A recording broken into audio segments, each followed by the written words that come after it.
Perusahaan Daerah Air Minum atau PDAM Kota Makassar menggratiskan air untuk seluruh masjid di Kota Makassar selama bulan Ramadan. Ini dilakukan sebagai bentuk kepedulian terhadap sesama. Khusus di bulan Maret dan April atau selama bulan Ramadan dan Idul Fitri, PDAM Makassar tidak akan menagih masjid yang berlangganan air PDAM. PDAM memutuskan tidak akan menerapkan tagihan air selama bulan Ramadan agar pengurus masjid bisa fokus memenuhi kebutuhan masjid dan jemaah selama bulan suci Ramadan. Tagihan yang dihapus berjumlah 2 bulan, yakni Maret dan April 2024.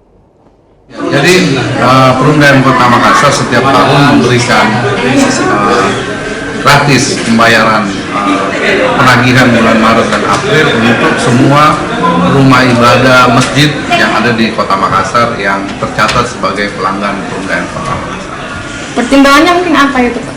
Pertimbangannya ini bagian dari CSR kami, bagian dari Perumda Kota berbagi kepada masyarakat, khususnya umat Islam di bulan Ramadan.